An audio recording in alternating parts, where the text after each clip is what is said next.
Il fallait qu'il trouve un moyen de gagner de l'argent pour subvenir à ses besoins. Je me suis tout de suite dit, il y a un problème, il y a quelque chose qui cloche. Le monde s'effondre d'un coup. Il avait deux facettes. Ils avaient tous la conscience tranquille. Pour eux, la vie humaine n'avait aucune valeur. Je ne comprends toujours pas.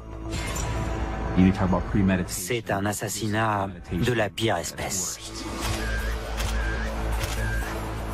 Ils peuvent récidiver. Je n'ai jamais compris ça et vous savez quoi? J'espère ne jamais comprendre. Je l'espère vraiment.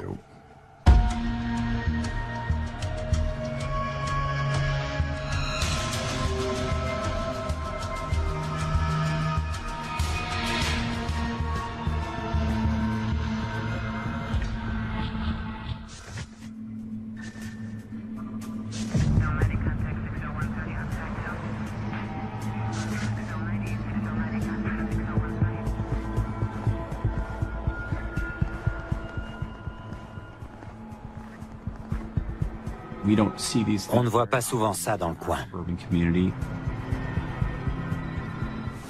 Le corps avait été décapité et brûlé. J'en ai la chair de poule, rien que d'y penser. Ouais.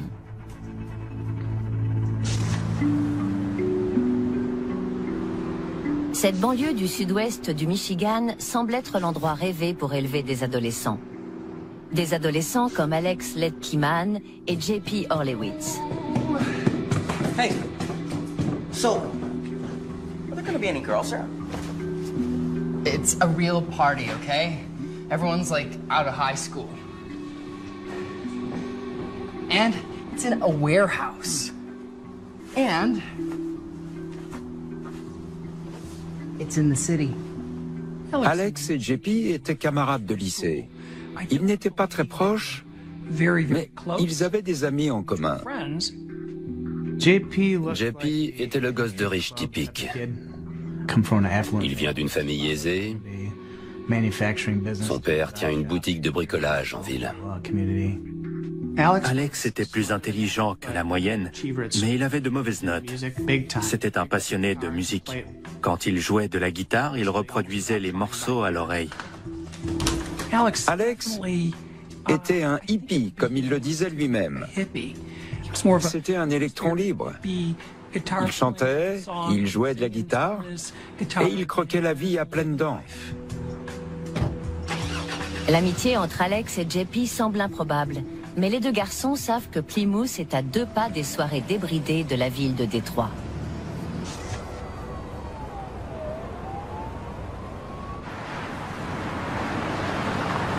Ils allaient souvent à une soirée où il y avait un feu de joie. JP et ses amis choisissaient des endroits où ils pouvaient boire et fumer dans le dos de leurs parents. Izzy! Je connais JP depuis la primaire. On n'allait pas dans le même lycée, mais on était quand même amis. What you got? JP était un meneur. Il influençait beaucoup les autres. C'était le leader de la bande. Mais derrière chaque leader, il y a un modèle. JP essayait de jouer les durs. Daniel en était un. Hey, are you lost? I'm kidding, man. I'm just kidding. I'm Dan. Daniel Sorensen a une vingtaine d'années. Il a 8 ans de plus que JP et impose le respect. Dan était grand. Il faisait environ 1,85 m pour plus de 110 kilos. Un géant. Certaines personnes le surnommaient l'ours. Daniel Sorensen venait d'un milieu modeste. Si je ne me trompe pas, il n'avait pas fait d'études et il était sans emploi. C'était un jeune qui avait du mal à trouver sa place dans ce monde. Yeah, well, with my connections, we can definitely make something happen. Connections? Yeah, well, let's just say, the people I'm with, you don't mess with. Dan kind of had that tough guy. Dan ressemblait à un caïd. Gangster look to him. That was his. C'était le genre qu'il se donnait. Image, the gangster tough guy. Il faisait le gangster avec son pistolet et ses tatouages. Tattoos. So that was. C'était un rôle qu'il jouait. So, you know how to get fake IDs? Yeah, you mean like for you and your friends? No, as a business. JP n'était pas du genre à jouer ou à faire du sport. Il voulait gagner de l'argent. Oh, you mean make them? Yeah, I know lots of people that would pay good coin. Hey! Everybody chill out! You okay? I'm fine. You want another beer? Yeah. Quand Dan était là, il faisait fuir tous ceux qui les embêtaient. Dan était très intimidant. C'était l'image qu'il voulait donner. Take care, guys. I'll call you, man. I'll see you around.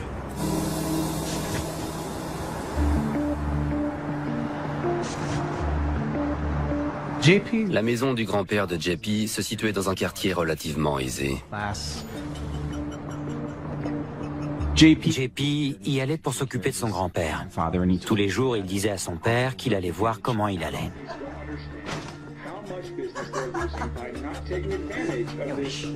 En fait, la cave était devenue le QG de JP.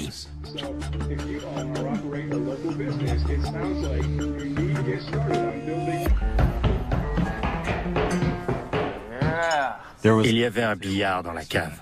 On jouait aux jeux vidéo et on fumait de l'herbe. Cheers. Pendant ce temps-là, le grand-père était à l'étage et ne savait pas du tout ce que faisaient les garçons en bas. Ils pouvaient faire tout ce qu'ils voulaient dans leur repère. Leurs parents ne savaient pas du tout ce qu'ils faisaient. Malgré leur différence d'âge, Dan s'intègre vite à la bande. Oh, you got your own cute little clubhouse. Yeah, this is Dan. Hey, I brought beer, boys. Oh, nice. Dan appréciait la compagnie de JP et Alex parce qu'ils lui accordaient de l'attention. Il se sentait important. You ever carry a piece? I mean, I don't live in the suburbs, bro. JP voulait gagner de l'argent. Il avait assez d'influence sur Dan pour le convaincre de faire affaire avec lui. So listen, I didn't just bring you here to hang out. Obviously, you're a fun guy and I like you. But I think that we could work together. We could be partners, business partners, you see? JP ne s'intéressait à Dan que parce qu'il rêvait de faire affaire avec lui. Je ne sais pas si JP avait de mauvaises intentions, mais j'avais l'impression qu'il se voyait déjà devenir baron du crime. Pour moi, Dan voulait faire partie de l'entourage de JP. C'était peut-être pour profiter de son réseau ou de son argent. Je n'en sais rien. Les garçons ne prenaient pas Dan pour exemple. Ils le trouvaient cool parce qu'ils croyaient qu'il trempait dans des affaires sordides. En fait, Dan n'avait aucun lien avec la mafia. C'était un rôle qu'il se donnait. C'était pas un caïd. So you need capital and you need muscle to make something big. Il voulait se lancer dans un trafic frauduleux et Dan était loin d'être un enfant de cœur. You gotta start small. Here, watch this. Do you mind? No. Dan a proposé d'appeler des fast-food et de leur faire croire que les serveurs s'étaient trompés dans la commande. Hi, yeah, we picked up our order a little while ago, and it was all wrong, dude. Yeah. It was 8 cheeseburgers, 4 large fries, and was there anything else? Chili burger. And there was a chili burger and 4 large sodas. C'est comme ça qu'on avait des repas gratuits, midi et soir. Il faisait une liste et on nous offrait toute la commande. It's too easy.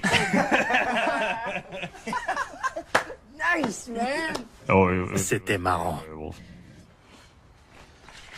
Dan savait y faire pour mettre la pression aux gens. Mais d'un autre côté, il pouvait aussi passer des soirées à rigoler et à s'amuser avec nous. Il avait deux facettes. Dan révèle son côté sombre quand les choses se corsent à la maison. On s'est disputé. C'est le genre de grosse dispute que tous les jeunes ont avec leur père. Dan emménage chez une amie, mais il doit trouver un travail pour payer le loyer.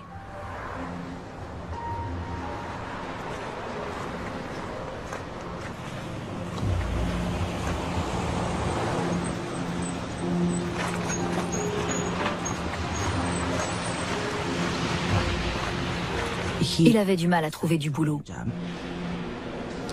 Ça le stressait beaucoup. Il avait des problèmes d'argent.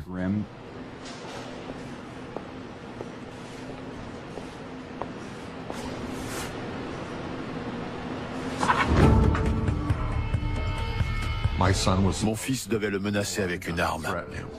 Quand j'ai appris ça, je me suis dit, ce n'est pas mon fils. Il s'est rendu compte qu'il était en très mauvaise posture.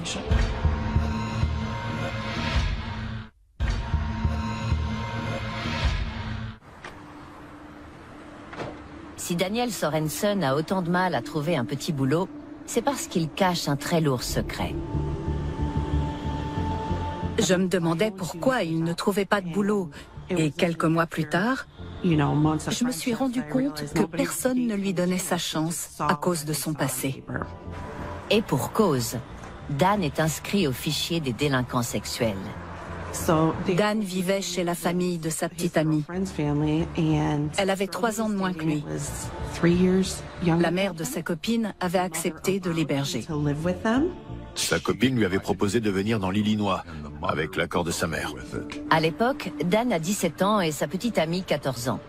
Mais alors qu'il est hébergé par sa belle famille dans l'Illinois, il se dispute avec le beau-père de sa petite amie. Entre-temps, Dan a eu 18 ans. On avait donc un jeune homme de 18 ans qui sortait avec une fille de 14 ans. Le beau-père a forcé sa femme à porter plainte contre Dan pour atteinte sexuelle sur mineur. Dan n'était pas un pédophile. Ce qu'ils lui ont fait, c'est injuste. Ça a ruiné sa vie.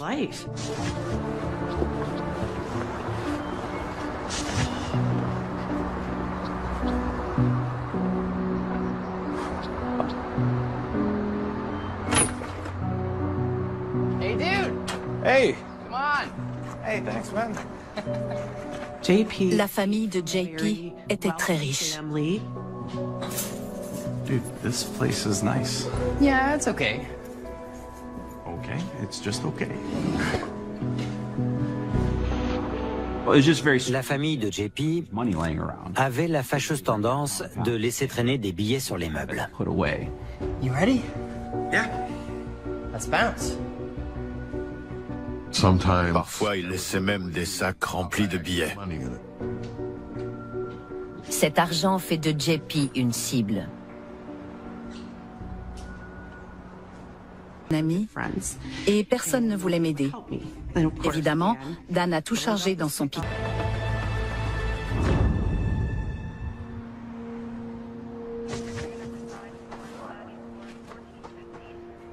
Notre équipe de patrouille est allée sur les lieux pour vérifier qu'il s'agissait d'un homicide. Je suis arrivé avec le capitaine Elkey pour passer les lieux en revue. On s'est dit que le corps de la victime avait dû brûler toute la nuit. Il était recouvert d'une bâche bleue qui avait brûlé aussi. Il était décapité, mais le haut de son torse et ses mains étaient intacts. Multiple stab wounds.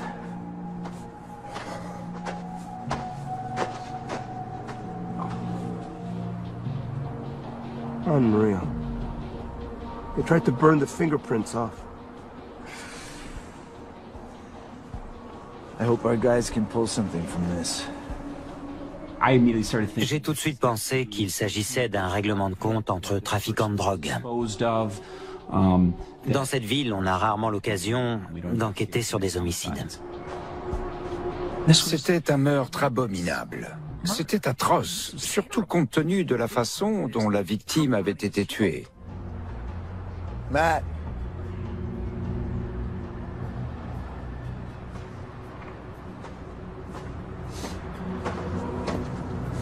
We got a tire tread here.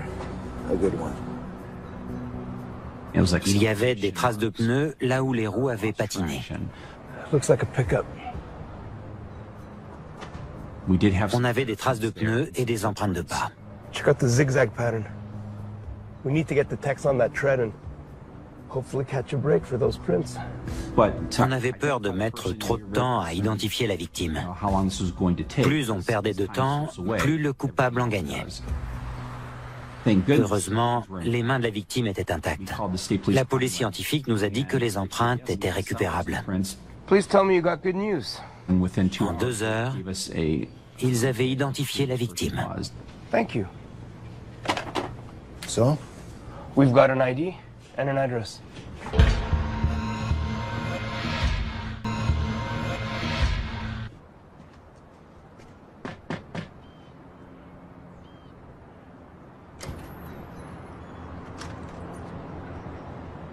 Can I help you? It's about your son. C'est la police de Northville. Le lieutenant me dit, on doit vous parler.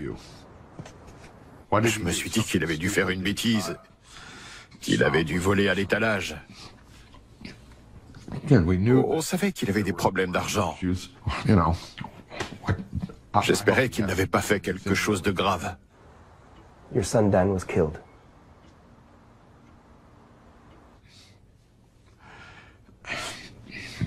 Je n'aurais jamais cru entendre ça. Je me rappelle être tombé par terre.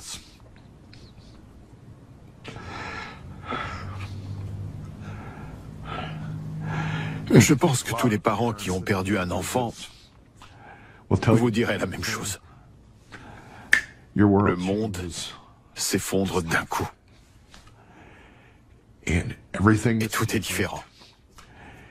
Plus rien n'est jamais pareil. J'ai prévenu la mère de Dan. Je lui ai dit, c'est Dan, il est mort. Quelqu'un a tué notre fils.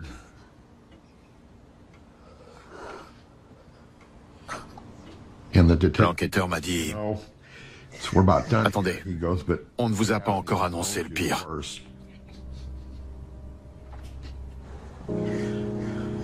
But there's something more. Qu'est-ce qui peut être pire que ce que vous venez de nous dire? Il ne nous avait pas dit ce qu'on lui avait fait. Il m'a répondu, vous allez le voir à la télé. Alors, je préfère vous annoncer la nouvelle moi-même. Et il a ajouté que ça allait au-delà de tout ce qu'on pouvait imaginer.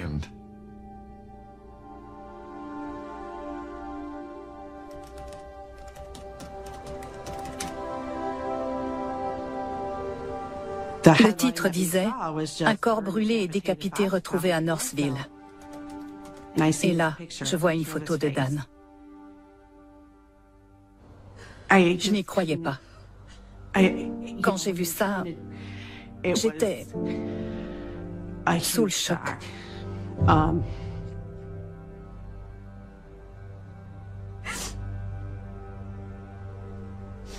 C'était vraiment horrible.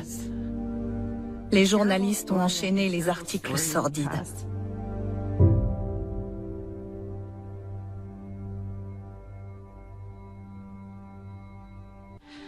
Mes proches et mes collègues chuchotaient derrière mon dos. Ils se demandaient quel genre de fréquentation j'avais, parce qu'ils se fiaient à ce que disaient les journalistes.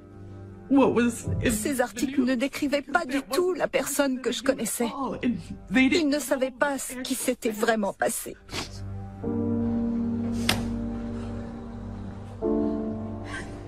Non seulement quelqu'un l'avait tué, mais en plus, on salissait sa mémoire. Le pays entier se permettait de le juger, alors qu'il ne pouvait plus se défendre. C'était horrible.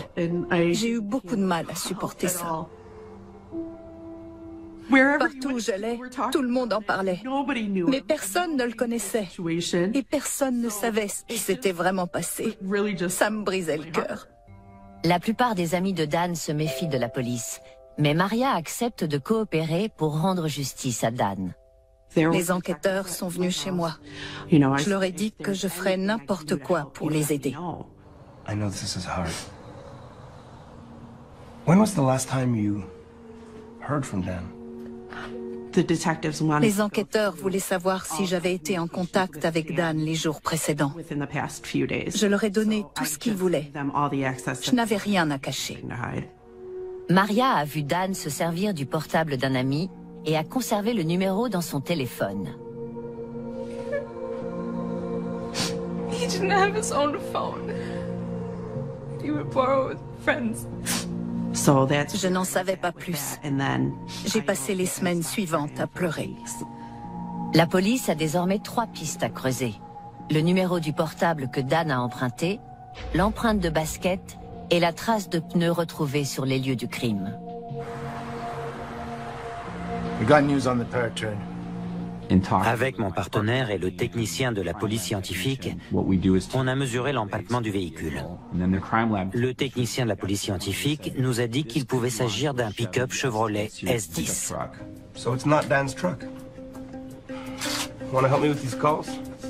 Les enquêteurs se procurent la liste des appels reçus et émis par le portable que Dan a emprunté. Ils appellent chaque numéro. On avait enchaîné 16 heures de boulot. Il devait être 22 heures. On avait presque plus d'espoir parce que ses amis n'avaient aucune information à nous donner. J'ai donc décidé de composer le dernier numéro que Dan avait appelé. Good evening, this is Sergeant Matt Mays of Northville Police. May I ask who I'm speaking with? JP Orlowitz. Nice to speak with you, JP. I'm calling you about somebody you may know. Oh yeah? Who's that? Je lui ai dit, j'essaie de découvrir ce qui est arrivé à Dan Sorensen. Il vous a appelé. Yeah, I know Dan. Il a répondu qu'il connaissait Dan Sorensen et qu'ils avaient été en contact. Mais il est resté très évasif. Well, it's important we come over just to ask you a few questions. Okay, sure.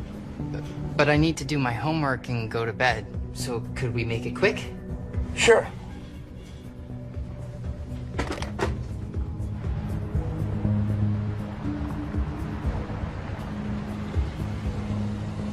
Good evening, I'm Detective Mays. This is Detective Helke. Do you mind if you just take a look around? Go ahead.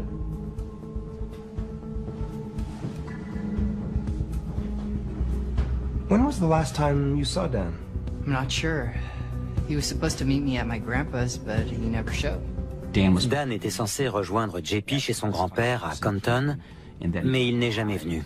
JP est resté avec son grand-père et il est rentré chez lui en fin de soirée. Excuse me. Gotta see this.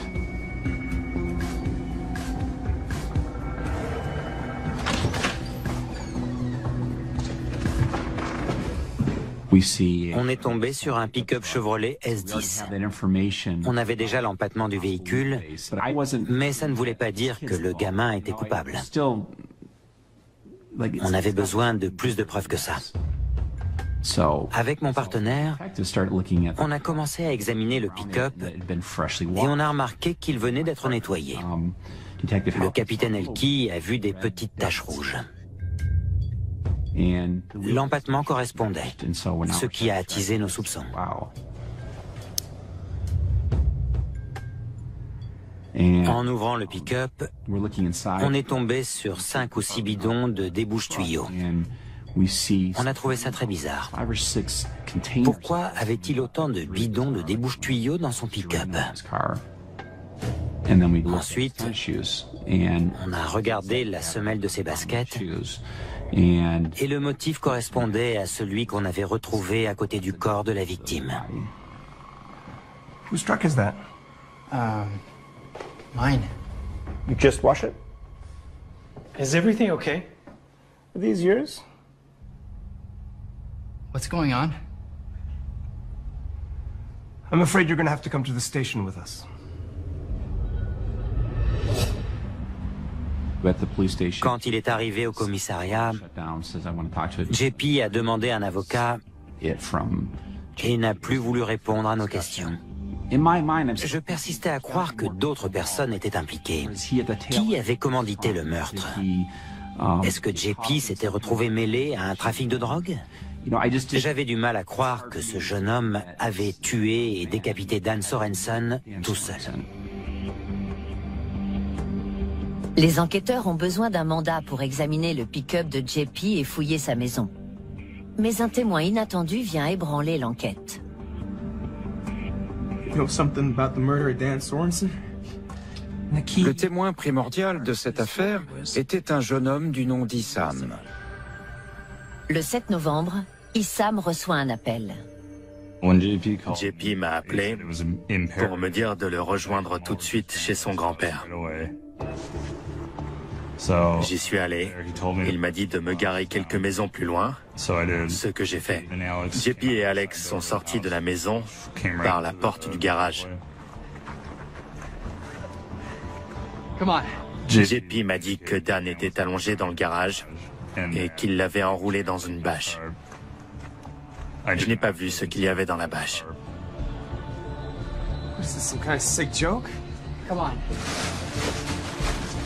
Come on, let's go!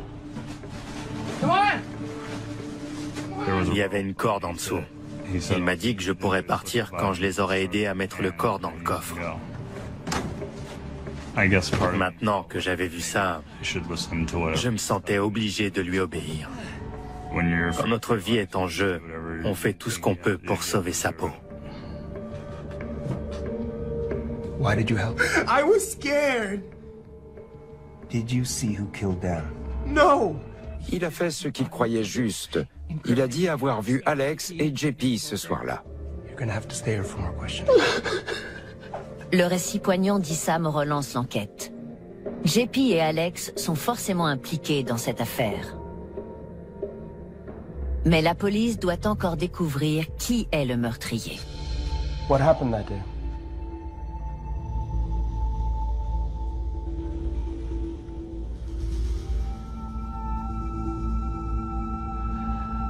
I want to tell the truth. I need to. That's good. Alex, it's good to just get it out of your system. Alex s'est rendu compte de la situation et s'est retrouvé face à un choix. Soit il continuait à mentir, soit il disait la vérité. Il a fait le bon choix en disant ce qui s'était passé. Il a révélé tous les détails sanglants du meurtre. Il a choisi une cible qu'il considérait comme un paria de la société. Comment on peut faire ça? Il faut être tordu.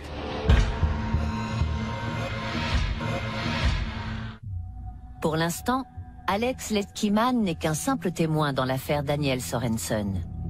En retraçant la journée du 7 novembre, il rapporte un récit très cru du meurtre du jeune homme. Come on. Come on, I want to show you something. À cette époque, Alex passait de moins en moins de temps chez nous. Il préférait traîner là-bas pour boire et fumer gratuitement. Ça m'a fait peur de voir la vitesse à laquelle il est tombé là-dedans. Puis, Alex découvre qu'il s'agit d'un piège. Alex regarde Dan se faire tuer. Il assiste à toute la scène, abasourdi. Dan s'écroule. Il se vide de son sang. C'est une scène à laquelle j'évite de penser. C'est la chose la plus dure à imaginer. Quand son enfant s'est fait tuer. Il y a une question qu'on se pose. À quoi il a pensé? En dernier. Alex voit JP prendre une scie. Il commence à scier la tête de la victime.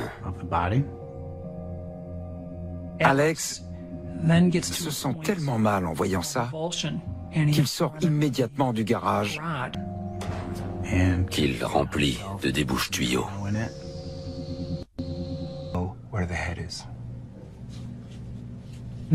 Ils lui ont dit que la famille de Dan avait besoin de sa tête pour ses funérailles.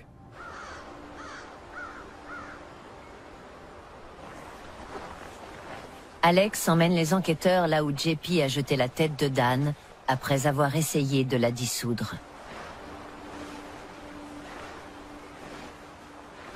On savait qu'il disait la vérité. Il nous a emmenés là où on a retrouvé la tête. Seules 2 personnes pouvaient savoir ça.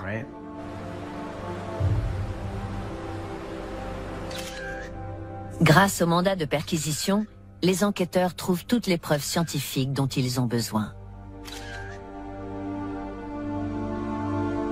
JP a tué Dan par plaisir. Je ne vois pas d'autre explication. Il voulait voir ce que ça faisait.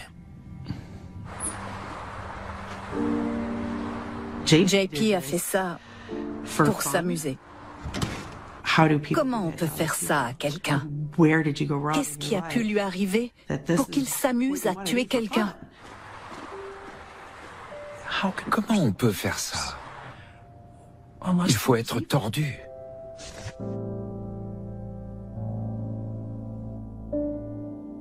This was an act of evil, and it was an act calculated.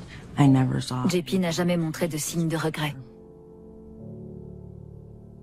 Pour moi, c'est un monstre. Il mérite d'être là où il est.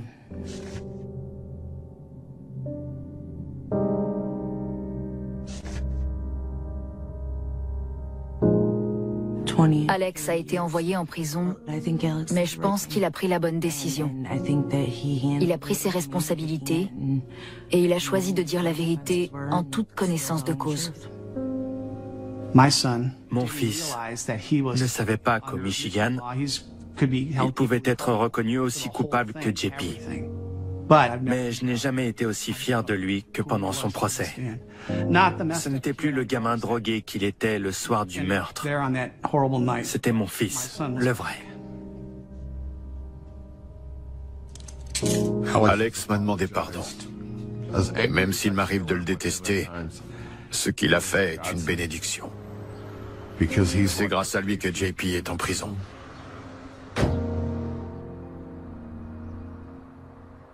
Je pense que Dan ne s'est jamais douté que la confiance qu'il accordait à JP se retournerait contre lui. Il n'aurait jamais imaginé que quelqu'un puisse s'en prendre à lui de cette façon.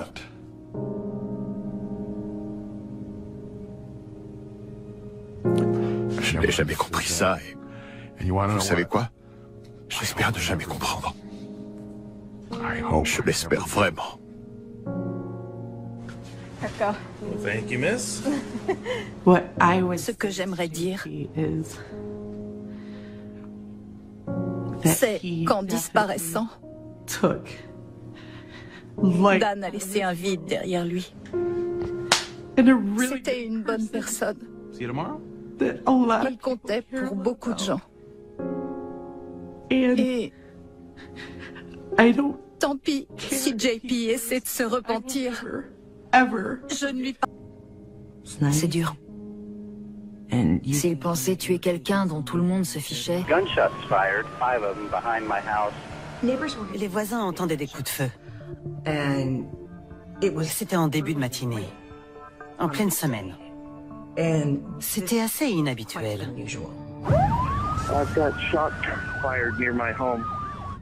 5 personnes ont prévenu les urgences qu'il y avait des coups de feu.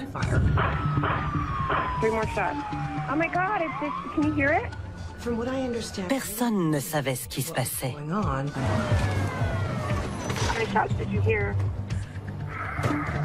A total of, I want to say, upwards of 10.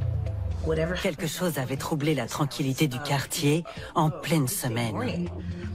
C'était angoissant.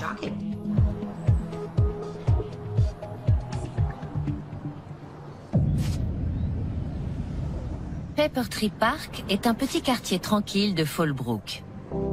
La population est plutôt aisée. C'est un lotissement fermé et très bien entretenu. C'est ici que vivent et travaillent Joward Eustaquio et sa femme, Laura. Mon père et Laura avaient la belle vie. Ils avaient tout ce dont ils auraient pu rêver.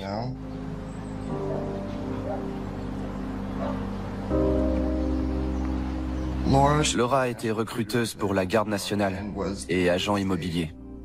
Mon père l'aidait à installer des pancartes devant les maisons pour ses visites et s'occupait de la paperasse. Ready? Work here is done. Papa était retraité de l'US Air Force. Avec Laura, il commençait à se faire un nom dans l'immobilier. Ils avaient l'air heureux, déterminés et ambitieux. Les gens aimaient leur compagnie parce qu'ils étaient comme un modèle. Ils formaient une bonne équipe. Joward est proche de ses deux fils issus d'une précédente union, Jordan et Keanu. Ils vivent avec leur mère dans un autre état. Laura et Joward ont deux autres enfants, Daniel et Sophia.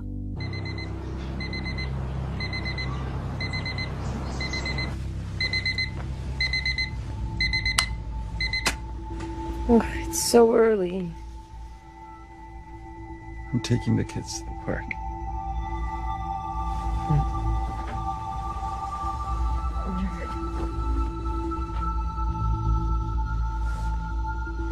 Go easy on them. Your easy or my easy?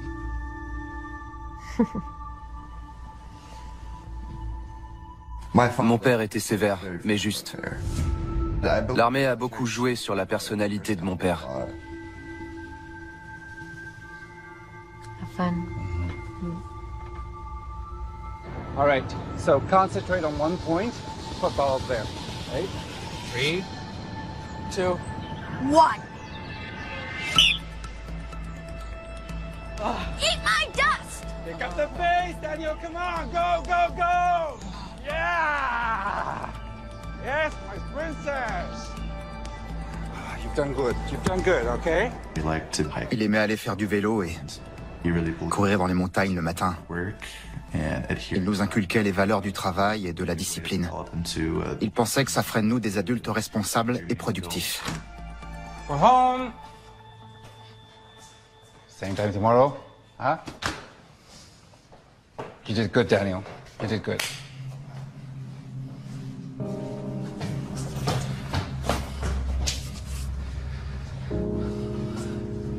What's wrong? It's my mom. She had a stroke. Oh. Is she gonna be okay? Yeah, I hope so.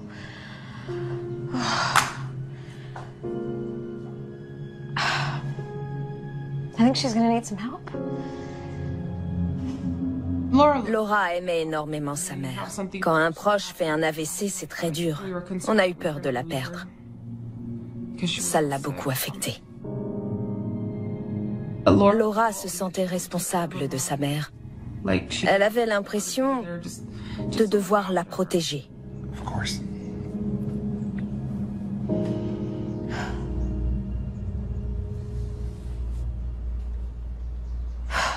Je crois que mon père n'avait pas très envie de s'occuper de Cynthia, mais Laura était sa femme et il respectait sa décision.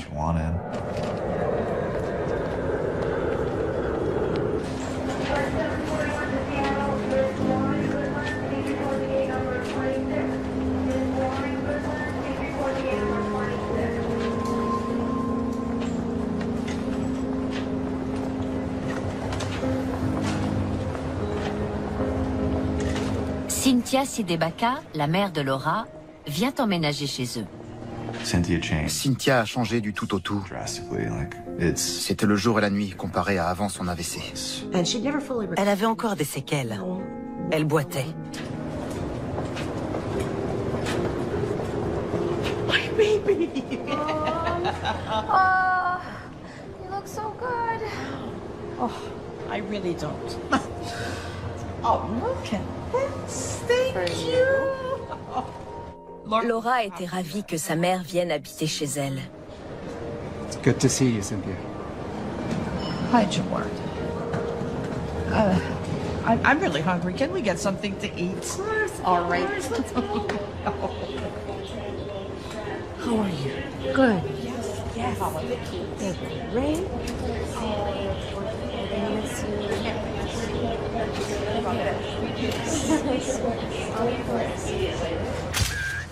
La maison de Joward et Laura est bien assez grande pour accueillir Cynthia.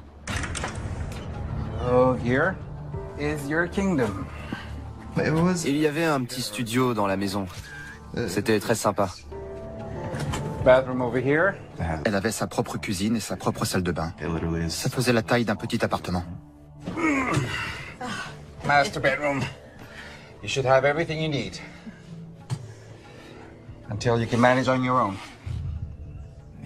Lui, il voulait que ce soit temporaire. Mais Laura pensait qu'ils avaient les moyens de la faire rester. But, no smoking. Not in the house, not on the property. Mon père avait horreur de la cigarette. It's my only vice. It's not good for your health. Not good for the kids to see. You understand? Il était très à cheval là-dessus. Mais c'était une vieille habitude de Cynthia. Ça devait faire 20, 30 ou 40 ans qu'elle fumait.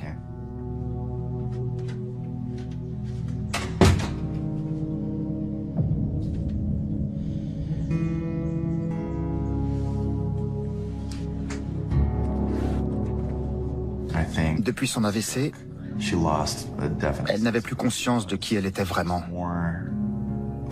C'était devenu très difficile pour elle de résister à ses pulsions. Elle n'arrivait plus à réfléchir par elle-même. Ma tante avait un très fort caractère. Au bout du compte, elle n'en faisait toujours qu'à sa tête. Elle enfreignait les règles. C'est là qu'ils ont commencé à se disputer. Elle faisait ce qu'elle voulait et se fichait de ce qu'on lui disait.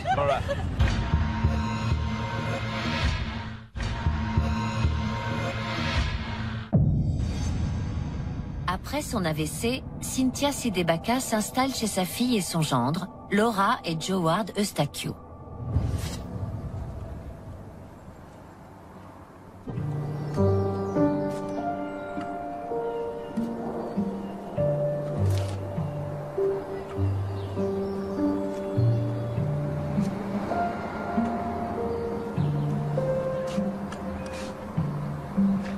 Les semaines passent et Cynthia respecte les règles de la maison. Du moins quand Joward la surveille.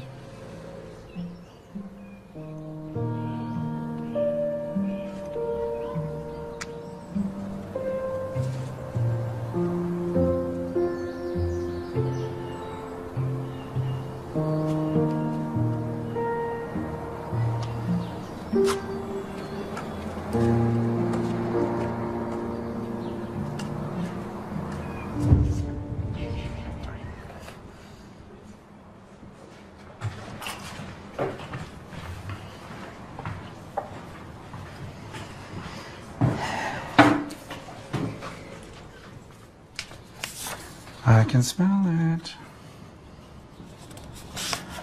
Okay. Cynthia se rend compte que le règlement de son gendre va bien au-delà de la... Mon père était sévère avec Daniel. Je voyais bien qu'il avait besoin d'aide. Joward voulait ce qu'il y avait de mieux pour son fils. Il voulait qu'il aille à la fac et qu'il ait les meilleures opportunités dans la vie. C'est peut-être pour ça qu'il était aussi dur avec lui.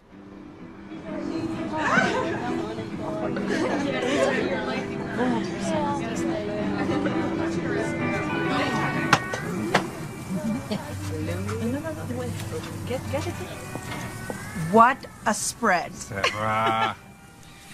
Glad you can make it. Le Joward que je connaissais était très gentil avec moi. On n'était pas très proches. Mais à chaque fois qu'on se voyait, il était très poli avec moi.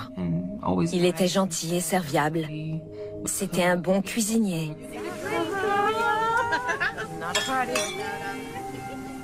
En apparence, ils avaient la belle vie. Mon père était de bonne compagnie. Il mettait l'ambiance. Laura et Joward ont toujours eu des points de vue différents sur l'éducation de leurs enfants. Mais la présence de Cynthia creuse un fossé encore plus profond entre eux. I'm gonna go get the kids, okay? I said homework until 7. But everybody's here. Fine. Laura était moins sévère que mon père. Il avait une éducation à la dure. Laura était beaucoup plus douce. Laura était sympa. Elle était cool.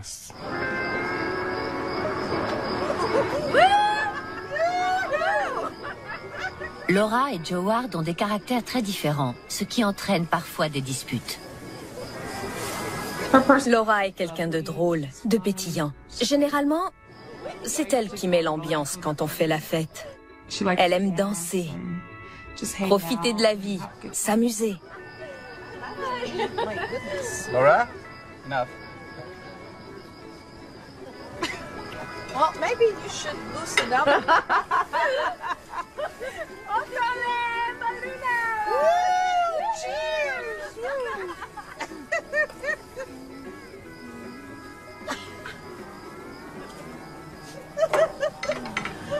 Laura, you're drunk.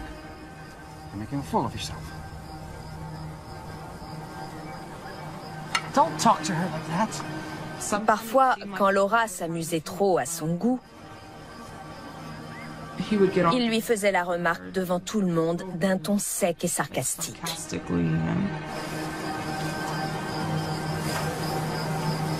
Ma tante prenait toujours le parti de sa fille parce que Laura avait peur de provoquer son mari. Quand elle le faisait, il s'énervait à chaque fois.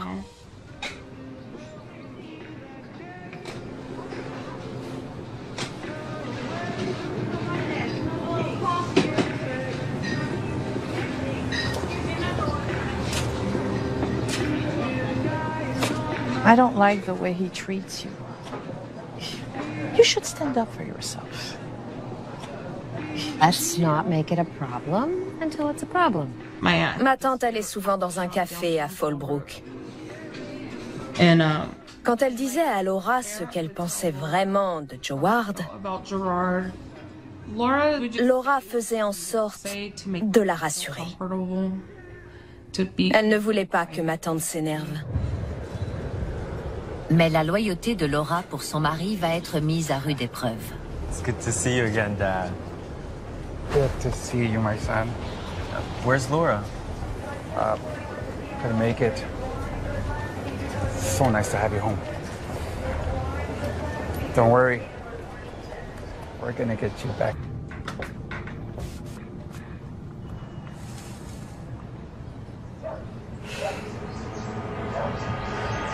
Plus la maison se remplit, plus les tensions s'accentuent, surtout lorsqu'on enfreint les règles.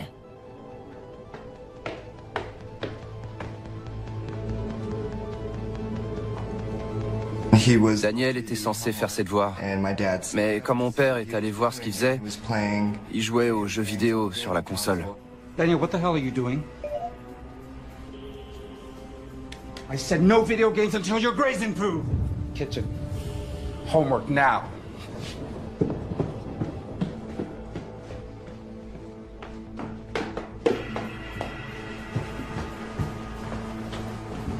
Sit down. Get to work.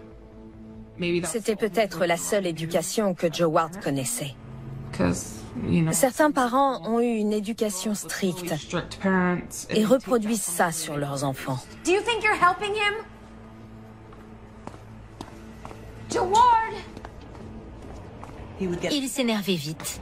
Il lui disait « Fais ce qu'il te reste à faire, sinon tu sais ce qui se passera. »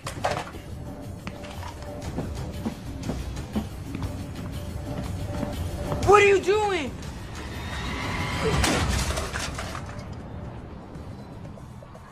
Ils ont encerclé la maison en pensant avoir affaire à un tireur fou. Ils ont découvert une scène macabre. La victime était allongée dans une mare de sang.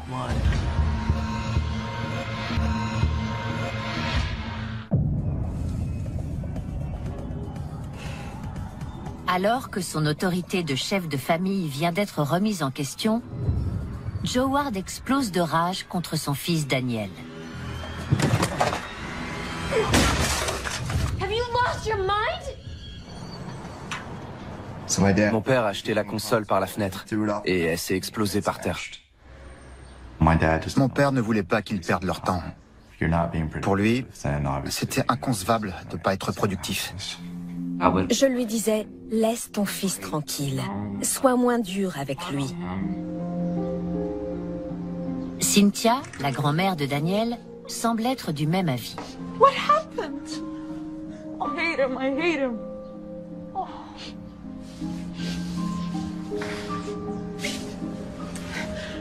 It's going to be okay. I promise. Il pleurait et il a fini par aller dans le studio. J'imagine qu'il a discuté avec Cynthia. Comme il est assez susceptible, il l'a un peu trop mal pris.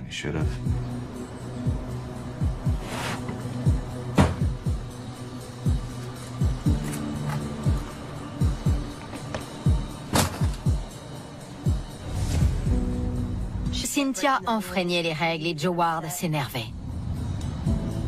Daniel, please go inside.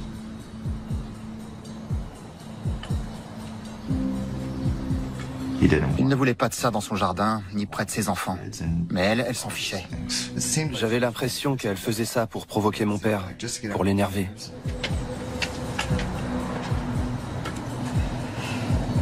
Cynthia, please. Put the cigarette out.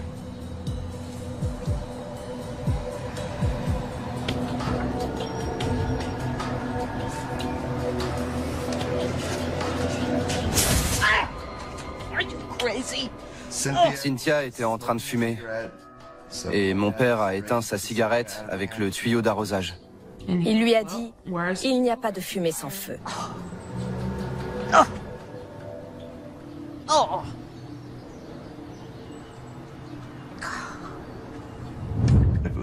Keanu et moi, on a préféré en rire.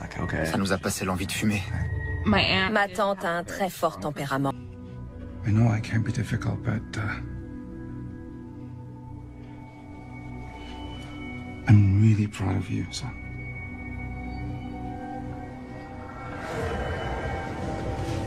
Il était sévère, mais juste. Il était toujours à l'écoute. Il m'a aidé à me remettre sur pied.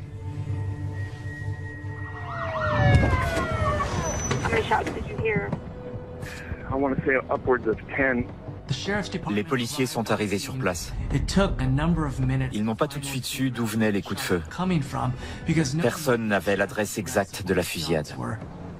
Ils constatent vite que les tirs proviennent de chez les Eustachio. Ils ont encerclé la maison en pensant avoir affaire à un tireur fou. Il y avait des traces de sang sur la terrasse, ainsi que sur l'encadrement et sur la poignée de la porte de derrière.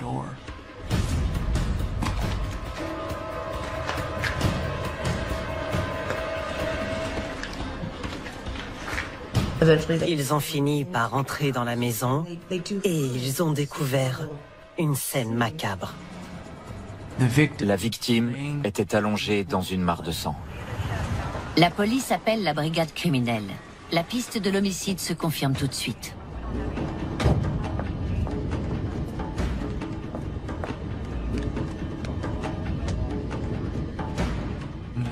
Un homme était mort. Il y avait plusieurs scénarios possibles.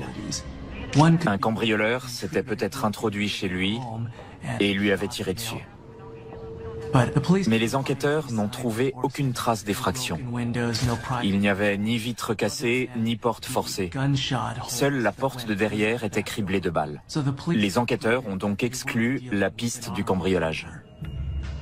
Quand ils ont examiné le corps de la victime, ils se sont rendus compte que c'était l'une des personnes présentes sur les photos de famille accrochées dans la maison.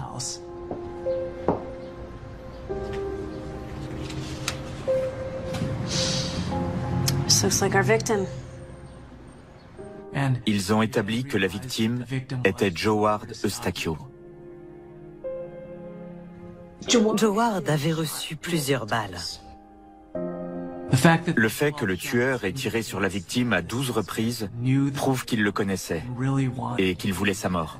Le meurtre avait une dimension personnelle. Le tueur était animé d'une véritable haine. J'arrive devant chez Laura et je vois des rubans de signalisation. Je me demande ce qui se passe.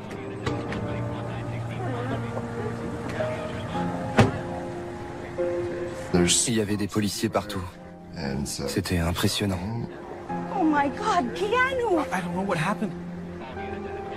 Je sors de la voiture et je demande à Keanu ce qui se passe. Mais il n'en sait rien. Hey, I live here. What's going on? We're asking all family members to come down to the station.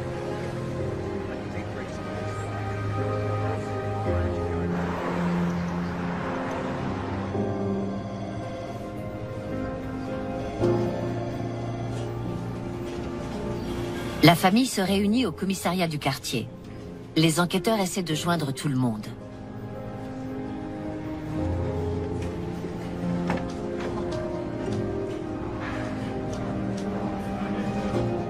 Une fois réunis, les Eustaquio apprennent la mort tragique de Joward.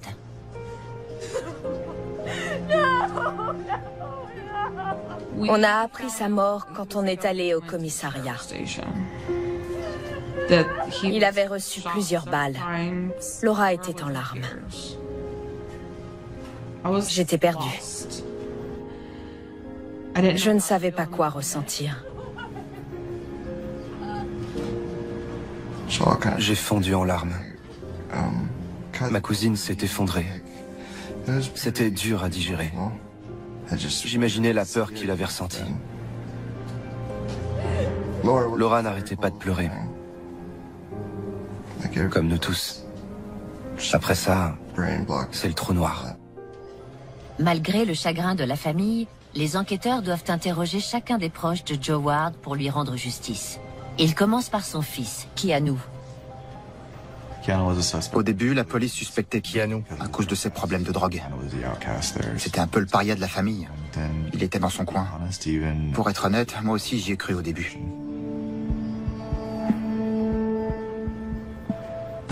Son addiction à l'héroïne a tout de suite attiré l'attention de la police.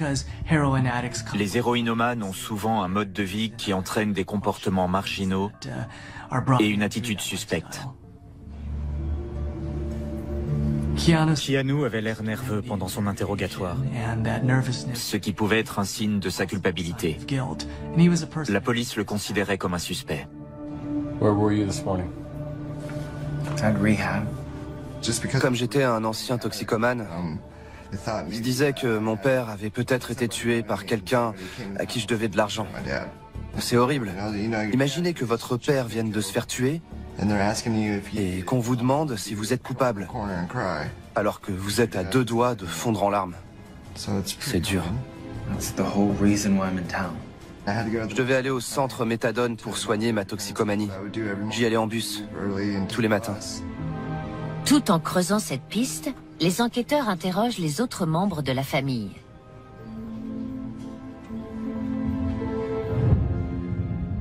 Au début, j'ai cru que c'était Laura.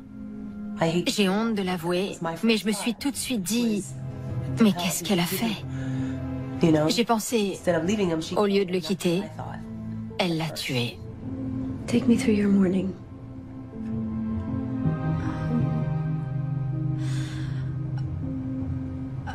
I took my son to school.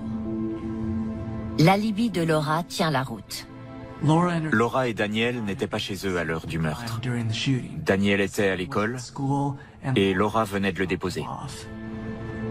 I'm really worried about my mom. We're looking for her. Ma tante n'avait pas de téléphone. Elle ne savait pas s'en servir. Au début, j'avais peur qu'elle soit morte aussi. Et si on l'avait enlevée? Ou pire? She has a favorite coffee shop. Do you know the address? It's 33 Main Street. Thanks for your help. I'll take you back out to the waiting room. We may need you again. At this point, la police avait déjà interrogé tous les proches de la victime. Mais un membre de la famille restait toujours introuvable. Les enquêteurs voulaient interroger ma tante parce qu'elle avait peut-être été témoin de ce qui s'était passé dans la maison. Elle avait disparu. Je me demandais où elle était passée.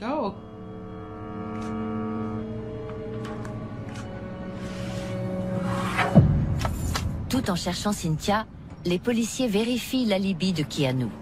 Keanu avait dit aux enquêteurs qu'il est allé au centre méthadone ce matin-là. Il y suivait un traitement pour soigner sa toxicomanie. Quand on va au centre méthadone, ils notent l'heure exacte à laquelle on a pris le traitement. C'est à une trentaine de kilomètres de Fallbrook. J'y suis allé pour prendre mon traitement et c'est à ce moment-là que mon père s'est fait agresser. Les enquêteurs sont allés vérifier l'alibi de Keanu au centre méthadone. Ils ont pu confirmer qu'il était bien venu au centre ce matin-là. L'alibi de Keanu tenait la route, ce qui prouvait son innocence. J'aurais jamais fait ça à mon père, surtout après tout ce qu'il avait fait pour moi. Je l'ai vraiment mal pris. C'était n'importe quoi.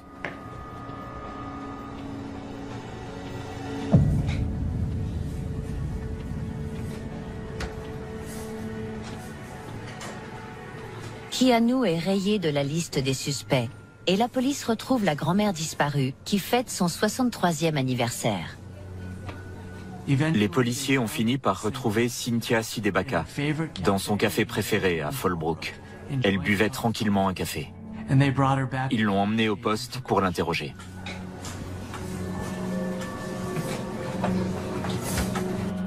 Quand elle est arrivée au commissariat, Madame Sidebaka semblait ignorer ce qui s'était passé le matin même. Elle avait l'air âgée et fragile. Les policiers ne voulaient pas la brusquer, mais il fallait qu'ils lui annoncent la nouvelle. Well, unfortunately, Laura's husband has passed away. Laura's husband was killed.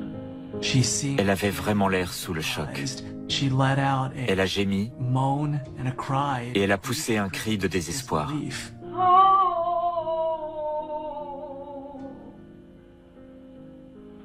Okay. We're trying to find out a little bit about him and his personality and trying to establish like who was with him last, who saw him last. I don't know. Les enquêteurs ont demandé à Madame Sidebaka de leur raconter sa journée. Elle leur a dit qu'elle était sortie prendre son petit déjeuner. C'était son anniversaire. Elle était allée jouer au casino pendant quelques heures avant d'aller acheter des cigarettes. And then to the coffee shop where you all found me.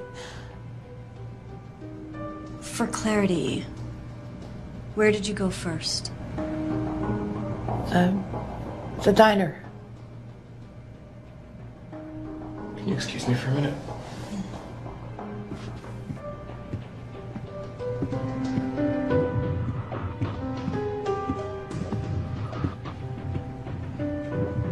Did you have a customer today named Cynthia Sidebaka?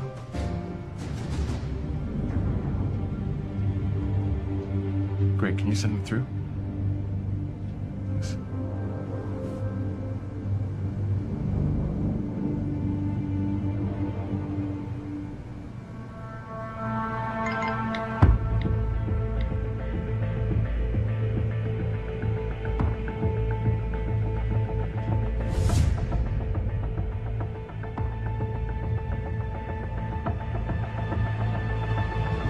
Les enquêteurs ont vérifié son alibi. Elle avait bien été dans tous ces endroits, mais après l'heure du crime. Que s'est-il passé? Quelque chose l'a fait disjoncter. J'ai entendu Laura crier. Elle a crié de toutes ses forces. Pourquoi?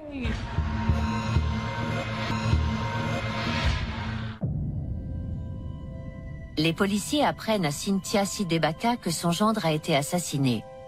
Mais quand ils examinent son alibi de plus près, ils se rendent compte qu'il ne tient pas debout.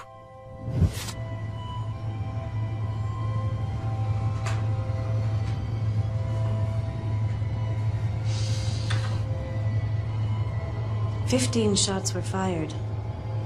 12 hit him. You don't seem sad." He's a bad man. He was so mean to me, mean to the kids, mean to his wife. Did anybody try to stop him? Can't stop him.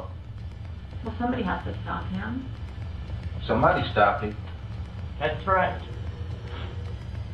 Somebody stopped him. It sounds like somebody had to stop him. Or I did. I did. Okay. I was guilty. Right. Somebody had to stop him. I did. Okay. Is he dead? You tell me. Gotta be dead. You think he's dead? I hope so. We're gonna stop right here. All right. Ses aveux étaient un peu bizarres. Quelques minutes avant, elle faisait comme si elle ignorait que son gendre venait de mourir, et juste après, elle avouait avoir commis le meurtre. Elle devait croire que son geste était parfaitement justifié. Elle a dit que c'était son cadeau d'anniversaire. Cynthia raconte le déroulement de la matinée à la police. Il était 8 heures du matin. Laura venait de partir pour déposer son fils à l'école. Il n'y avait plus que 2 personnes à la maison, Madame Sidebaka et Joe Ward, son gendre. Sophia est déjà à l'école pour son concours d'orthographe. When will you be ready to go? Oh, I'm ready now. Ma tante devait aller au concours d'orthographe avec lui. Il lui a dit de se changer et apparemment, elle lui aurait répondu qu'elle n'avait plus de vêtements propres et que c'était tout ce qu'elle avait. Il a dû la vexer. You're not going to your granddaughter's spelling bee dressed like that.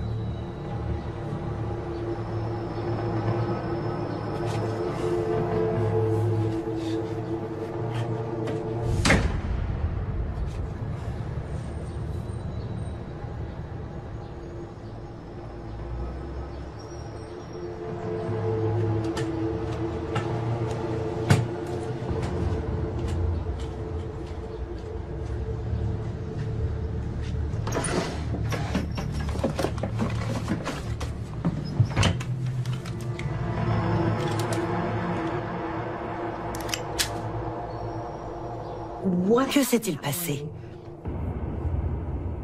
Quelque chose l'a fait disjoncter. Elle est retournée voir Joe Ward. Il venait de ramasser le linge et ne s'attendait pas à la voir arriver. Elle s'est mise en face de lui, a braqué son revolver sur lui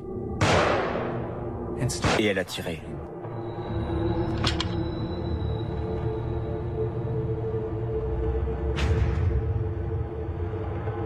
Elle est allée chercher 5 balles dans sa voiture. Elle a chargé son arme et a tiré 5 fois. Pan, pan. Elle a vidé son chargeur sur lui. Joe Ward était toujours en vie et a réussi à ramper à l'intérieur de chez lui. Il a même fermé la porte à clé pour se protéger.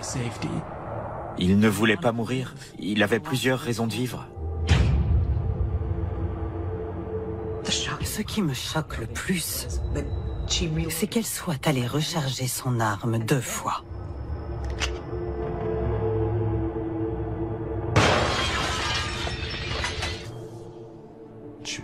Elle est entrée et elle l'a achevé.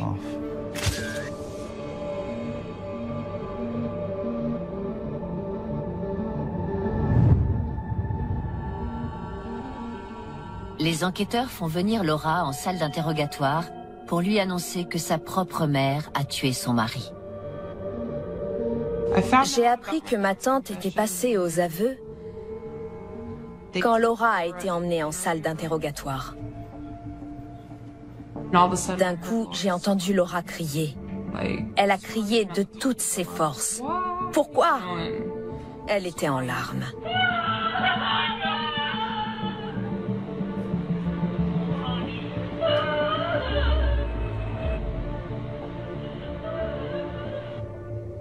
J'ai entendu Laura lui demander « Pourquoi tu as fait ça ?» Je me suis dit « Bon sang, c'était ma tante !»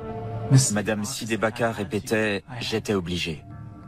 Elle a pris Laura dans ses bras. C'était la dernière fois que Laura voyait sa mère avant qu'elle soit incarcérée.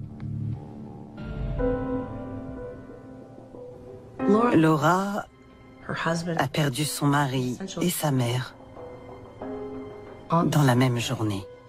Laura aimait Joe Ward. Elle ne s'est toujours pas remise de sa mort.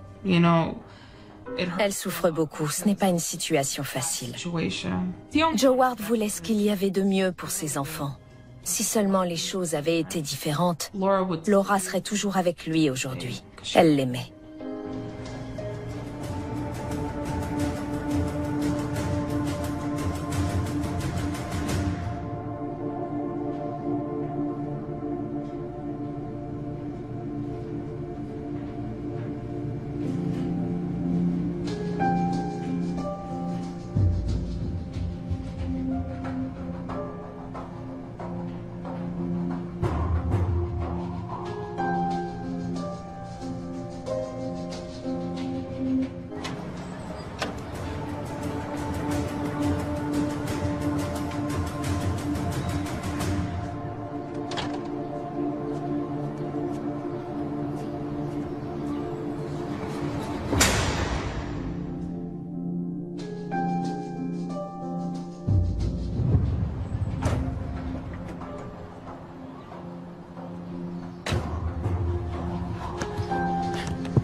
Comment on peut faire ça à ses petits-enfants?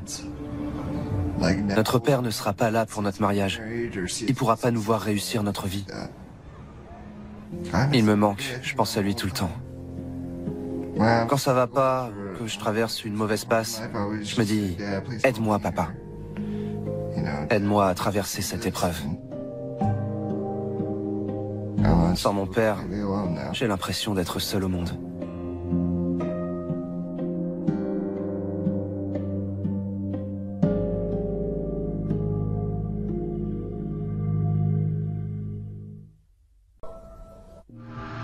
Elle avait décidé de rester à North Omaha. C'était chez elle.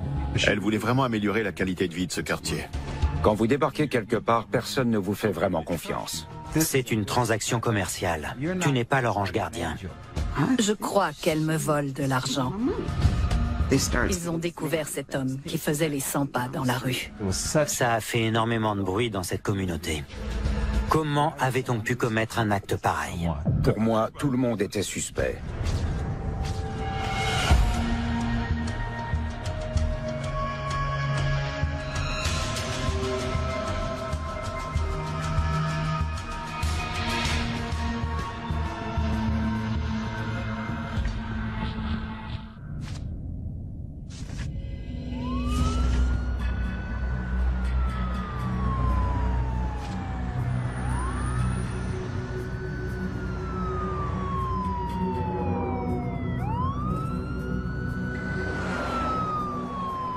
We have a possible code 4. Repeat, possible code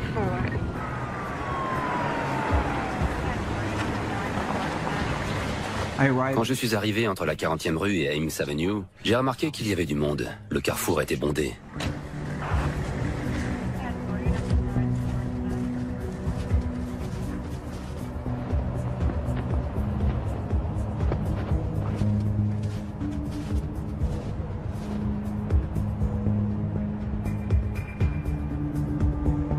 Le corps était retourné. A priori, on avait essayé de le cacher et de le recouvrir. Vu que je ne voyais pas son visage, je n'ai pas pu l'identifier sur le moment.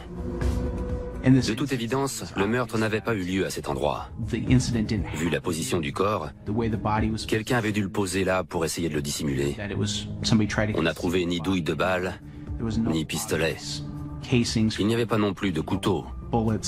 Et il n'y avait pas énormément de sang autour de la scène de crime.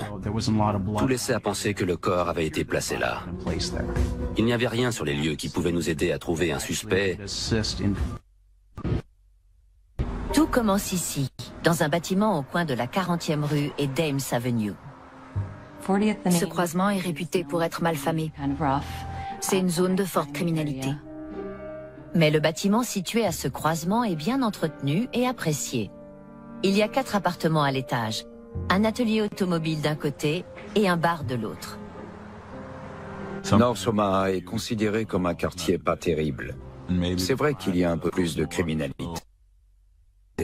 Du coup, les gens qui ne vivent pas ici n'ont pas très envie de venir. Tout le monde dans le quartier connaît et apprécie Hank, le gérant de Hank's Place, le bar au rez-de-chaussée.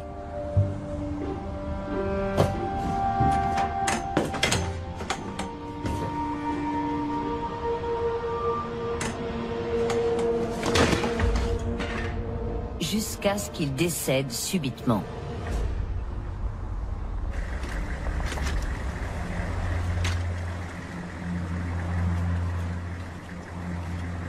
Who died? Hank.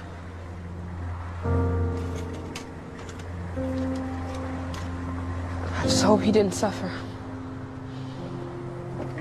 La mort d'Hank est une tragédie.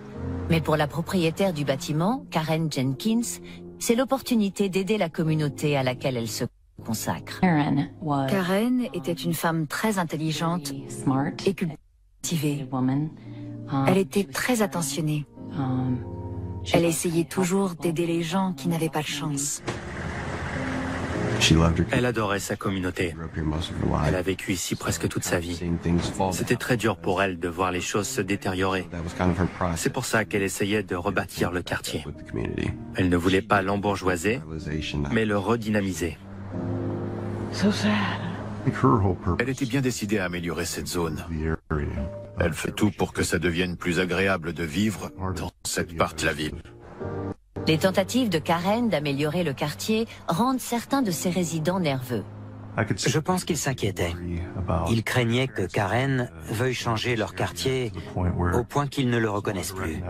Qu'elle essaye d'en faire une communauté plus chic, plus haut de gamme.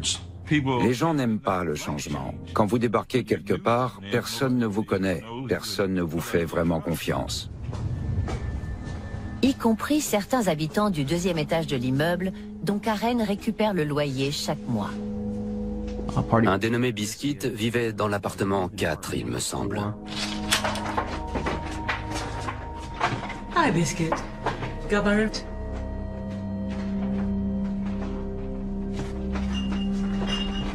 Ici, les locataires étaient de passage. Karen avait dû en expulser un certain nombre par le passé. Y compris le locataire précédent de l'appartement 2. Ça faisait plusieurs mois que l'appartement était inoccupé. Elle avait mis une pancarte à l'extérieur et passé des annonces dans le journal.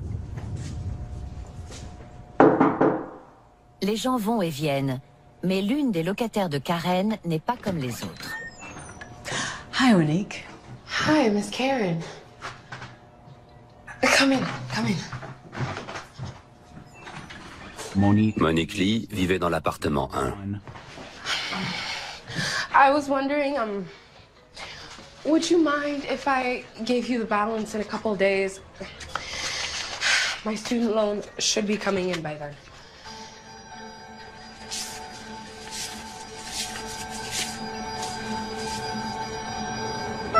Monique est mère célibataire. Elle fait de son mieux et est bien décidée à offrir à ses enfants une vie meilleure.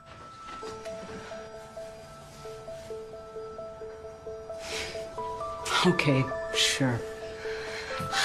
Thank you. Monique voulait reprendre ses études et travailler dans la justice sociale, aider les gens qui étaient dans la même situation qu'elle. Elle voulait aider les jeunes en difficulté. Elle suivait des cours pour décrocher une équivalence de bac. Elle essayait de reprendre ses études. Karen se reconnaît dans les ambitions de la jeune femme. Karen avait un doctorat. Les études, c'était très important pour elle. I have an idea. How would you like a job? Just some cleaning and stuff like that. Yeah, that would be perfect. Karen voulait aider Monique. Elle lui donnait souvent l'occasion de se faire un peu d'argent pour qu'elle puisse payer le loyer. Des petits boulots par-ci, par-là, qu'elle lui trouvait pour la dépanner. Monique n'est pas la seule locataire à travailler pour payer son loyer. Hey, Biscuit.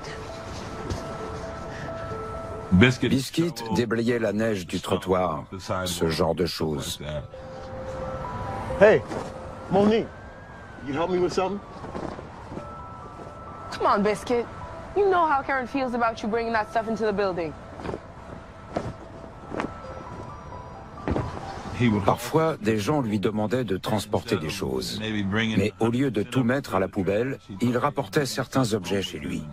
En général, quand des gens jettent un vieux canapé, c'est pas pour rien. Il vaut mieux pas le rapporter chez soi.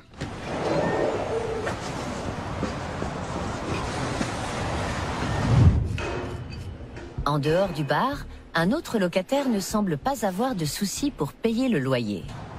Hi guys. It's that time of month again. L'atelier automobile restaurait et nettoyait des voitures. Ça arrivait parfois qu'on ait des doutes sur ce que faisaient les employés. Thanks. Certains se demandent si l'atelier ne sert pas de couverture à des activités louches. Si l'on en croit les rumeurs, un certain nombre d'activités illégales avaient lieu à l'atelier. Ils faisaient des transactions en liquide. Ça faisait parler les gens. Il y avait toujours des rumeurs.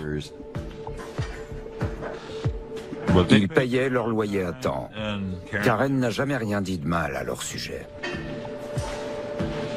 Karen ne prête pas attention aux rumeurs.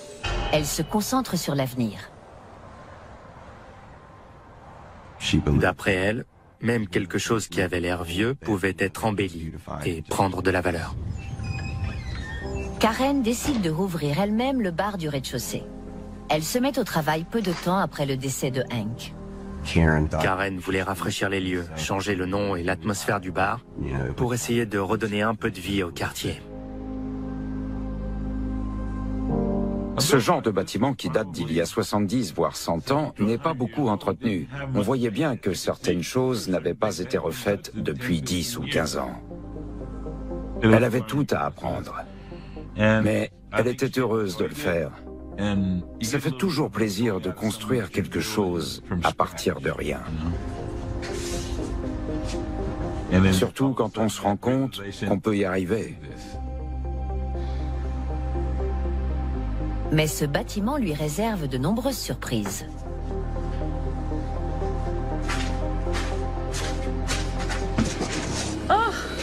Elle a soulevé un truc et elle a vu un tas de cafards. Elle avait déjà assez à faire avec la rénovation. C'était épuisant.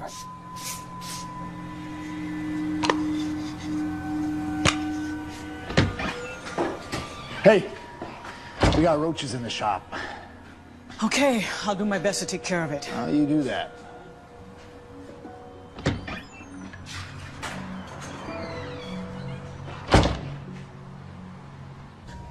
Karen pense savoir qui est le responsable.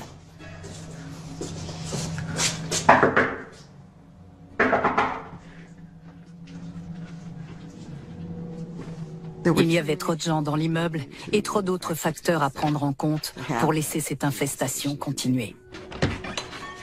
I need to spray your place for roaches. I'll spray for you. If I see one more roach in this place, I'm coming in there. C'était impossible qu'il traite son appartement contre les cafards tant qu'il ne se débarrassait pas de tout ce qu'il avait empilé jusqu'au plafond. I get rid of this stuff.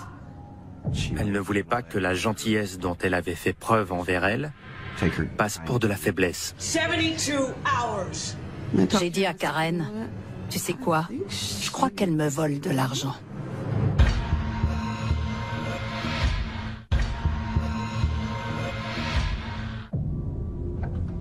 Entre les rénovations du bar qui s'intensifient et les éventuelles dépenses liées à une extermination, Karen doit trouver des fonds pour l'immeuble et vite. Monique. Hey. Hey, if you know anyone who needs a place, I need a tenant for an apartment too. Yeah, no problem. Great, thanks. Pour la remercier, Karen présente Monique à sa sœur Cynthia, pour qui elle commence aussi à faire des petits boulots. On regardait la télé, on discutait. On avait toutes les deux parlé de reprendre nos études. Alors bien sûr, je voulais l'aider à se remettre sur pied. Thanks for your help at the house today. It's no problem. No problem at all. Thank you for the ride home. I'll see you soon, okay? Yeah.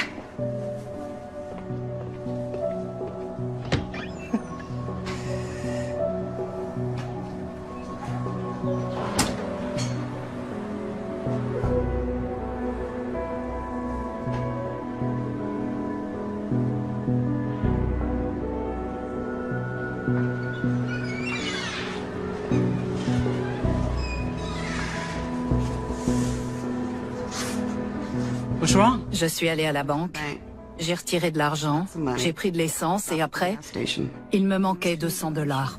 I'm missing money. And I was with Monique all day. J'ai dit à Karen, tu sais quoi? Je crois qu'elle me vole de l'argent.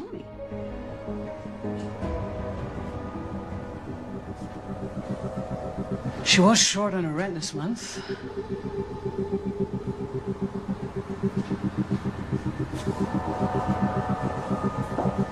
J'ai dit à Karen qu'elle ne pouvait plus travailler pour moi, et Karen était d'accord.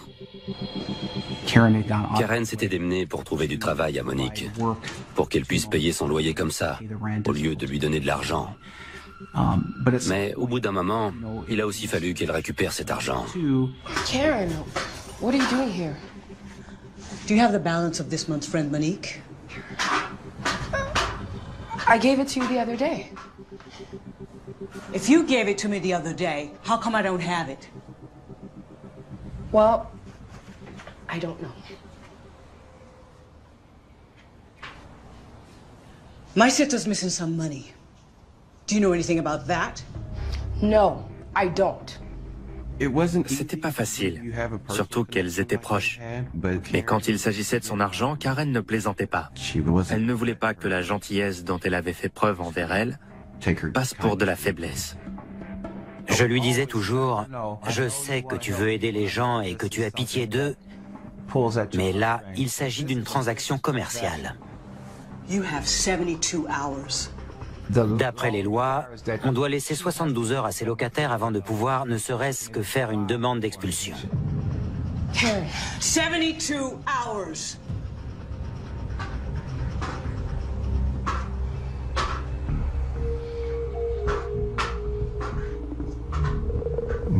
Monique avait vécu en famille d'accueil à un moment, et c'est pour ça qu'elle voulait absolument éviter que ses enfants se retrouvent dans cette situation.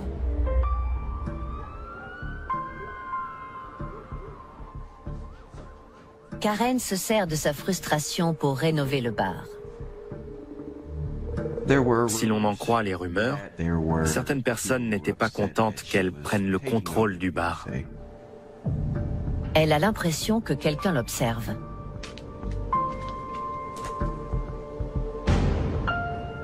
Beaucoup de gens se sont demandé s'il n'y avait pas une histoire de trafic de drogue derrière tout ça. Quand quelqu'un débarque et vous dit « Vous n'avez plus le droit de vendre ça », ça peut en énerver plus d'un.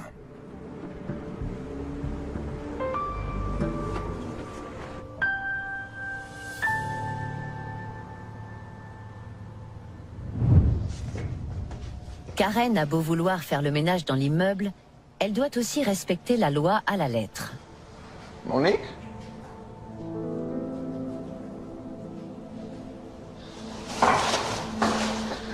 You've been served. Like evicted? Not if you pay your rent before your court date. I paid her already. Not according to Miss Jenkins, you didn't. Je lui ai dit, il faut que vous trouviez un arrangement, sinon je reviendrai après le jour de l'audience pour procéder à l'expulsion. Karen est tiraillée.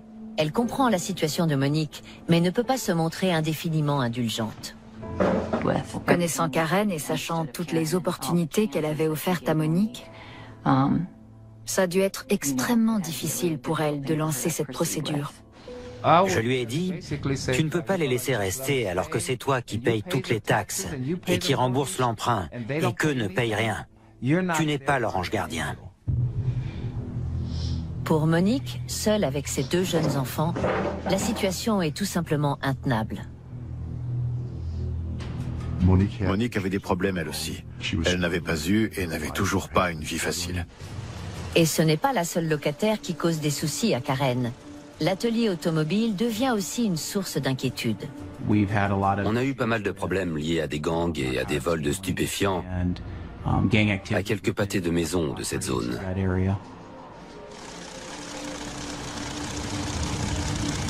Il était grand temps de tirer la sonnette d'alarme.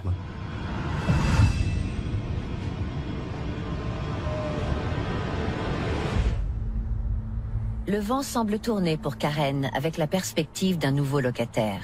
Je l'ai appelée le lendemain matin et elle m'a dit qu'un type voulait louer l'appartement. C'était une bonne nouvelle. Of course I'll ask for a deposit. I've done this before, you know. Hold on. Okay, that's them. I gotta go. See you tonight. Elle était pressée, j'ai raccroché. Hi, this is Karen. Le soir suivant, Cynthia, la sœur de Karen, reçoit des nouvelles alarmantes de son fils, Christos. Il devait être 19h. Il m'a dit « Maman, tu as parlé à Karen ?» Et j'ai répondu « Non, pas depuis hier. » Alors j'ai pris mon téléphone et je l'ai appelé. Hi, you've reached Karen.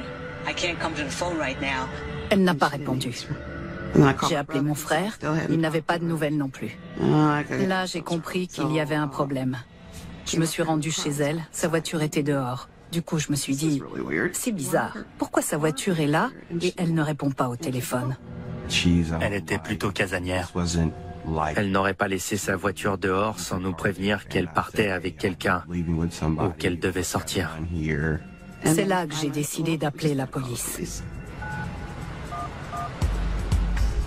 Ils nous ont dit que vu qu'elle avait plus de 18 ans, on ne pouvait rien faire avant 24 ou 48 heures. Je ne sais plus exactement. On savait qu'elle n'était pas partie avec quelqu'un et qu'elle ne prenait pas de drogue.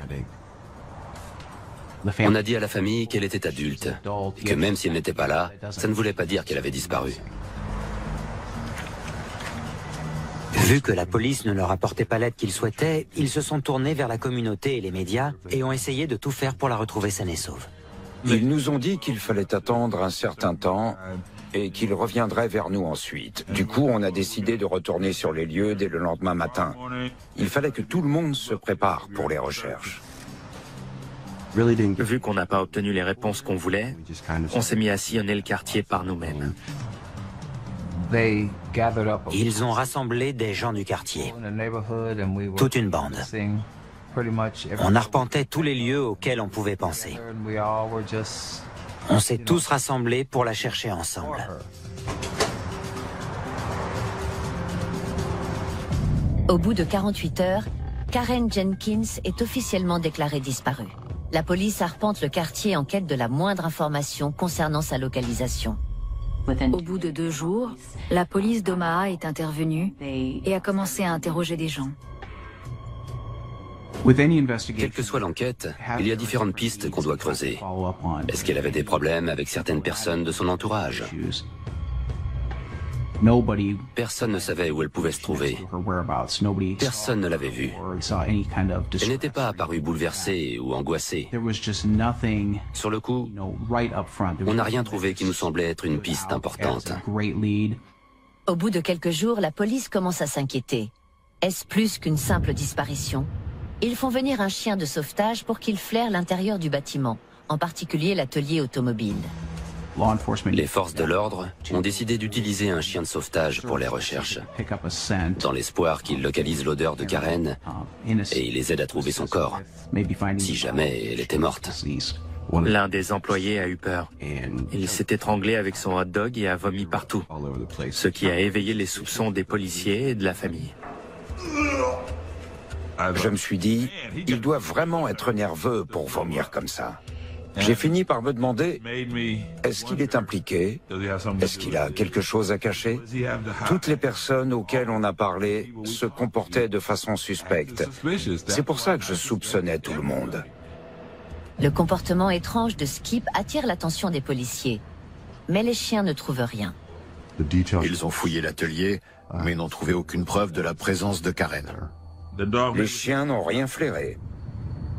Les policiers ne trouvent ni preuve impliquant l'atelier dans la disparition de Karen, ni preuve du moindre méfait ou d'une quelconque activité illégale. On n'avait pas la moindre piste.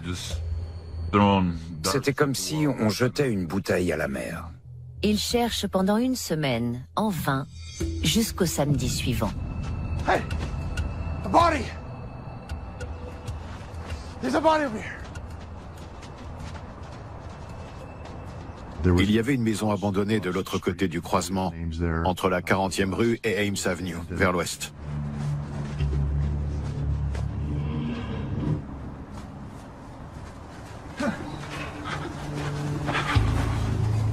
Over here. Oh.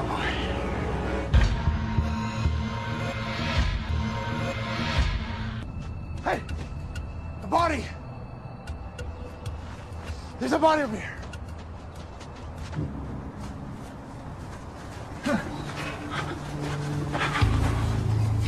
Over here. Oh.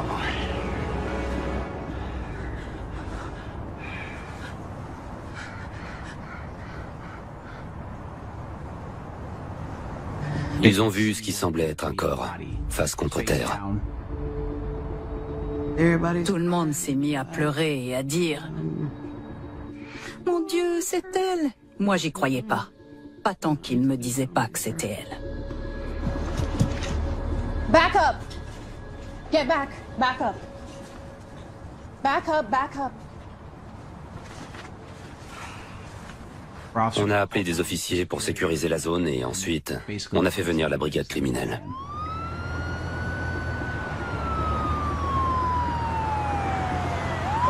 J'étais là pour assister la brigade criminelle. On m'a demandé de diriger l'enquête sur la scène de crime.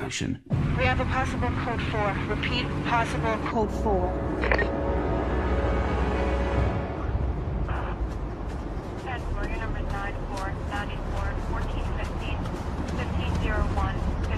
A priori, la famille était en train de la chercher. Il y avait énormément de monde rassemblé sur les lieux. Vu qu'on n'avait pas encore identifié le corps, je ne pouvais pas affirmer à mon chef, c'est Karen Jenkins.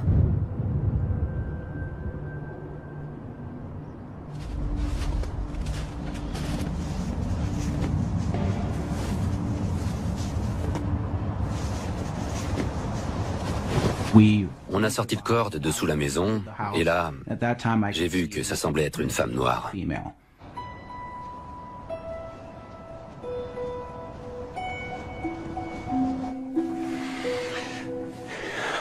Notre pire crainte s'est confirmée.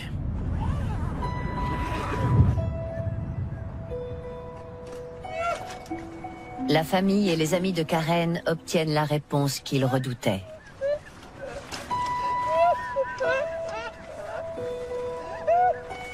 C'était elle.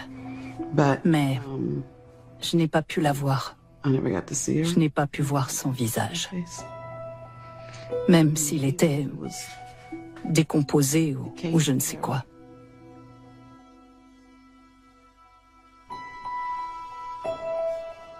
On était ensemble, mais anéantis. J'aimerais encore la toucher.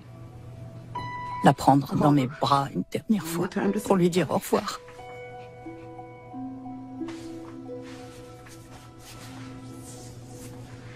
Je n'ai pas pu le faire. On a perdu une amie, une sœur, une tante,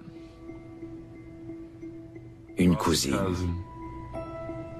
C'est grâce à elle qu'on formait une vraie famille. Sans elle pour nous rassembler tous, c'est vraiment dur. Tout ce que je savais, c'est qu'on devait trouver qui lui avait fait du mal. La police déclare qu'il s'agit d'un homicide. Commence alors l'enquête officielle sur le meurtre de Karen. Les enquêteurs étaient passés plusieurs fois après cette maison, mais ils n'avaient pas vu de corps. De toute évidence, le meurtre n'avait pas eu lieu là. It happened somewhere else.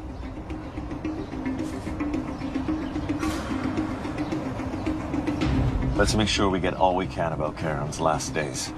Phone records, the whole nine.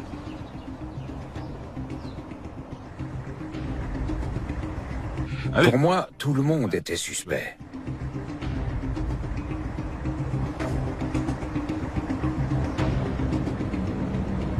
C'était un homicide. Vu l'état dans lequel se trouvait son corps, c'était bien un meurtre. Des marques de ligature au niveau du cou, une hémorragie qui montrait qu'on lui avait coupé l'apport sanguin ou la respiration. D'après l'autopsie, elle était morte par strangulation. Mais un détail laisse les enquêteurs perplexes. On avait bouché ses narines avec de la colle et elle avait un mouchoir enfoncé dans la bouche. Il ne s'agissait plus d'une disparition, mais d'un homicide. Il fallait qu'on réinterroge les mêmes personnes, cette fois-ci dans le cadre d'une enquête sur un homicide. Biscuit est l'une des personnes que les policiers souhaitent réinterroger. We know your truck was parked outside around the time she went missing. Comme des images de surveillance nous avaient montré le pick-up de Biscuit dehors, les enquêteurs l'ont interrogé pour savoir où il se trouvait et s'il avait vu quelque chose. You were home all day. Did you see anything suspicious? If I did, I didn't make nothing of it.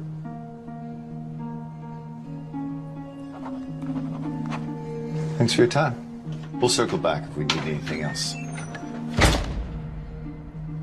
Cet entretien n'ayant pas porté ses fruits, les enquêteurs espèrent avoir plus de chance avec Monique. What did you say was the last time you saw Karen?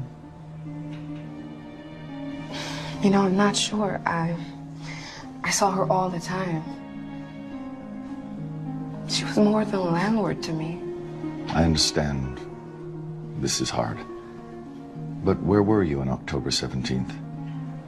At the community center. Like most Sundays. Can anyone vouch for that? Well, Yeah, I spoke to a few people, but I don't know if I could tell you their names. If you see them again, tell them we'd like to have a word. Yeah, of course.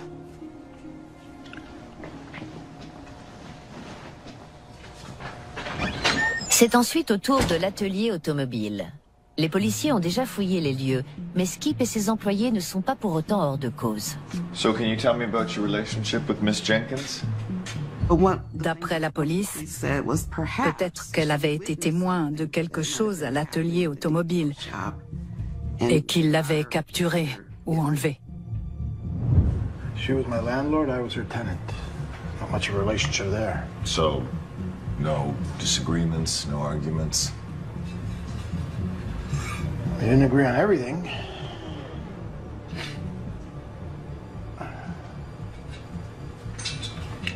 L'enquête est au point mort, jusqu'à ce que les enquêteurs obtiennent les relevés téléphoniques de Karen. Does the name Gary Lee mean anything to you? Yes it does. L'une des dernières personnes à avoir parlé à Karen au téléphone s'appelle Gary Lee. Les policiers l'ont déjà vu. Ils l'ont interrogé lors de l'enquête sur sa disparition. Tout au début de cette enquête, j'ai commencé à passer en revue les rapports des entretiens passés. On avait notamment interrogé un jeune homme qui vivait dans le quartier et avait fait une déclaration. Are you saying you actually spoke to him? He said he didn't even know Karen. Il a dit à la police qu'il n'avait jamais rencontré Karen, qu'il ne savait pas qui c'était et ignorait tout d'elle. And yet, according to Karen's phone records, he certainly did. Ils savaient qu'il avait menti, alors ils l'ont revu et réinterrogé. Ils viennent chercher Gary sur son lieu de travail et l'emmènent au poste pour un interrogatoire plus formel. Je m'attendais juste à ce qu'il me fasse une déclaration standard. Qu'il me dise où il se trouvait cette semaine-là et comment il connaissait Karen. Ou s'il la connaissait même. Au départ, il disait « Je la connais pas, je l'ai jamais rencontrée, je ne suis au courant de rien. » Gary, these are Karen's final phone records. Puis on a fait pression avec les relevés. Vous nous avez dit que vous ne la connaissiez pas, mais d'après ses relevés téléphoniques, vous l'avez appelée plusieurs fois. Can you tell me whose number that is at the bottom? J'ai vu que son humeur, son attitude et son langage corporel se sont mis à changer. Mine. Look, I talked to her on the phone. I was supposed to meet up with her, but she canceled, so I never showed. Okay, that's them. I gotta go. See you tonight. Ils se sont parlé au moins 1 ou 2 fois ce jour-là. Hi, this is Karen. Hi, Gary. Il voulait visiter l'un des appartements libres dans l'immeuble. Of course, 10:30. See you then. Ça a été son tout dernier coup de fil. Il est passé de « je ne la connais pas, je ne l'ai jamais contactée » à « je lui ai parlé au téléphone ». Why didn't you tell us that before? I was scared, okay? I didn't want to have... La confiserie d'en face avait des caméras de surveillance. C'est là qu'ils ont découvert cet homme qui faisait les 100 pas dans la rue. Gary était dehors. Il attendait que Karen sorte pour pouvoir visiter l'appartement. Il m'a dit qu'il n'était pas dans le quartier, mais j'ai pu me servir de cette vidéo pour montrer qu'il mentait. Gary? Oh, I'm Karen. The apartment's upstairs. Follow me. Of course. Elle devait se dire, super, quelqu'un est intéressé par un de mes appartements. Ils ont fait pression sur lui pour qu'il dise la vérité. Look, all I was supposed to do was get her upstairs. Supposed to? You weren't alone? I didn't think. Okay, who are you with? Who are you with, Gary? Il a fallu plus d'un interrogatoire, mais il me semble que c'est là qu'il a tout révélé. Who?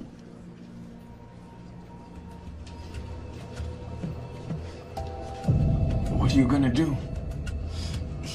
Il était censé l'attirer dans l'appartement sous prétexte qu'il voulait le louer. Elle n'est jamais redescendue.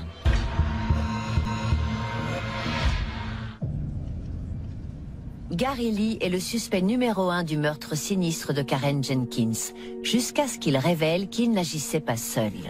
Who are you with, Gary? Who?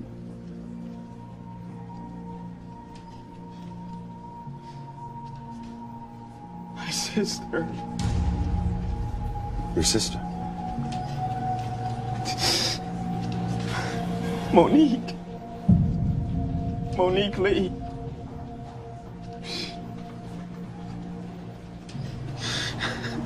Gary Lee était le frère de 19 ans de Monique Lee. Gary révèle à la police ce qui s'est passé ce jour tragique et le véritable rôle que Monique a joué dans le meurtre de Karen. Elle s'était toujours occupée de lui. Lui aussi avait été en famille d'accueil. Ils étaient proches. Monique savait qu'elle allait être expulsée. This is so unfair.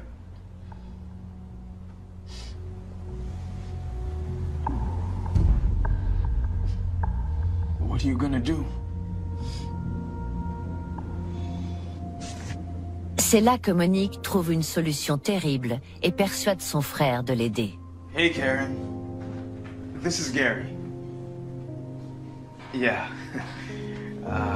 Listen, I'd be free to come check out that apartment. Okay, see you then. Bye. Il était censé l'attirer dans l'appartement sous prétexte qu'il voulait le louer. À mon avis, Gary se disait juste qu'il aidait sa grande sœur. So this is the living room. It's nice and big, as you can see. And we have a dining area right here. Kitchen's over here. And this is the bedroom. It's quite large.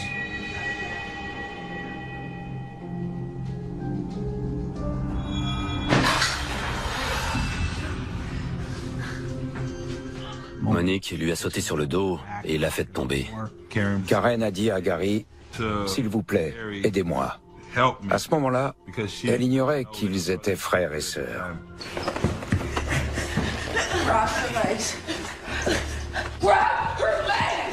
Il a tenu les jambes de Karen pendant que Monique lui enroulait le fil d'un aspirateur autour du cou et l'étranglait.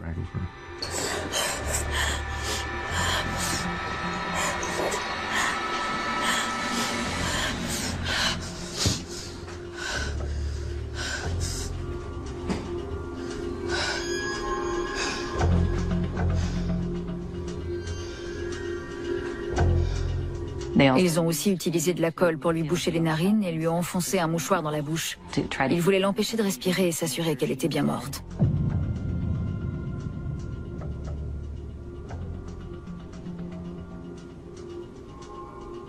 Elle a laissé le corps de Karen dans son placard et a continué à vivre comme si de rien n'était. Face nuit et aux premières heures du jour, ils ont traîné son corps de l'autre côté de la rue et l'ont laissé sous la maison.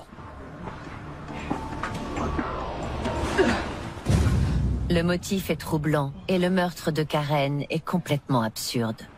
Monique pensait qu'en se débarrassant de Karen, elle n'aurait plus jamais à payer de loyer. Mais même une fois Karen morte, ça n'aurait rien changé. Quelqu'un d'autre serait venu lui demander un loyer. Les enquêteurs arrêtent Monique après avoir entendu le récit de Gary. Gary's crazy. He doesn't know what he's talking about. Now, can I get my phone call or what? Monique réfute les allégations, mais alors qu'elle est en garde à vue, sa prochaine décision va sceller son destin. Elle a appelé sa sœur qui lui a demandé « Qu'est-ce que tu as fait, Monique? Qu'est-ce qui s'est passé ?» I killed her. I strangled Miss Jenkins. Elle a exprimé des remords et plus ou moins dit qu'elle était désolée. I wish I could take the day back, but I can't. Les appels sont bien évidemment enregistrés et la police y a accès.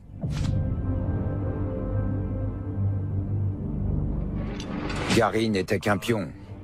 De toute évidence, c'était l'idée de Monique. J'ai l'impression qu'elle le persécutait et qu'elle le malmenait.